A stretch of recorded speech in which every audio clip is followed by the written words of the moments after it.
Let's look at this question 7 from your review packet for the benchmark 1. It says analyze the forces from a bridge on the node below. So here's our node, and we're asked to find the force AB and force AE and show all necessary work.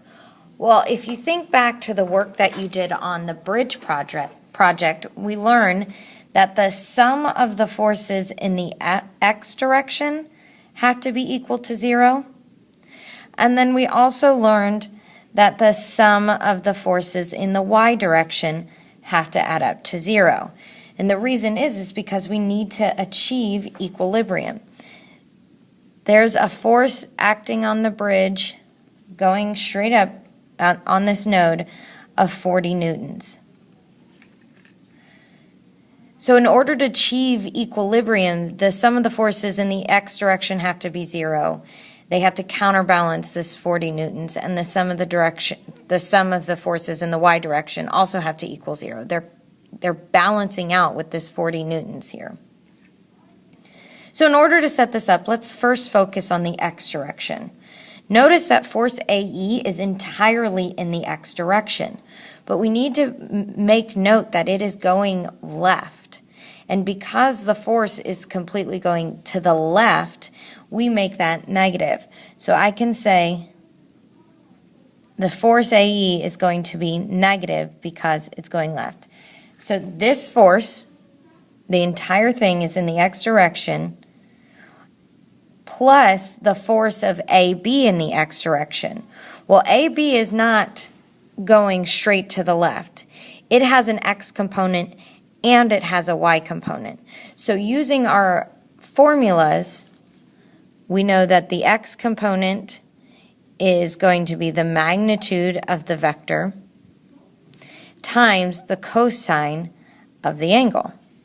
The y component, let's just go ahead and write this down, is the magnitude times the sine of the angle.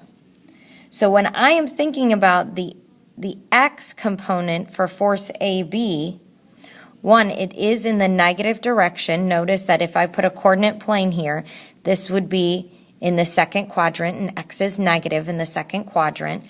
So I'm going to write this as a negative force AB, I don't know what the magnitude of this force is, times the cosine of my angle, which is 35 degrees.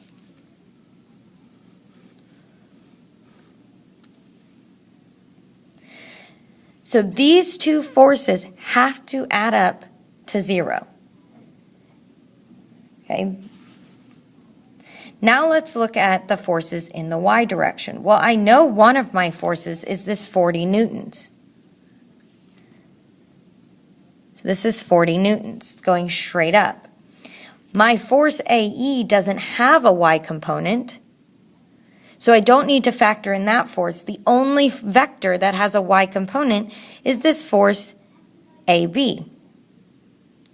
So since it's in the second quadrant, again, if I thought of this as a coordinate plane, y-axis, x-axis, that vector, that force AB, is in the second quadrant. Well, y is positive in the second quadrant, so it's going to be a positive force AB. I don't know that magnitude, I don't know the size of that vector, but I do know that the angle is 35 degrees.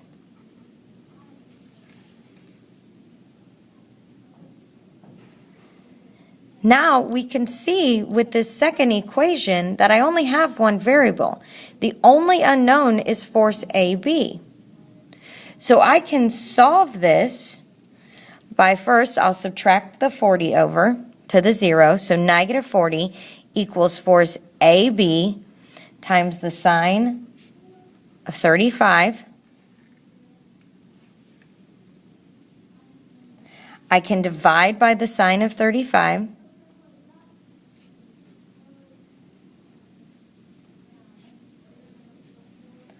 And when I put that into my calculator, I get force AB is equal to negative 69.74. So the magnitude is almost 70 degrees for this force right here. So the size of this vector is almost, not 70 degrees, I'm sorry, it was almost 70 newtons. And now you might notice that this is one of the variables in the first equation. Here I had two variables, so I couldn't start by solving that.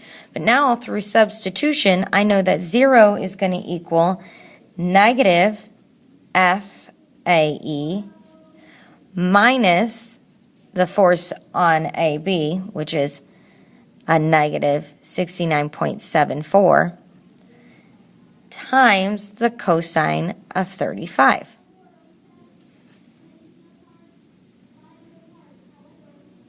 Through some algebra work, I can just add the force AE to the other side.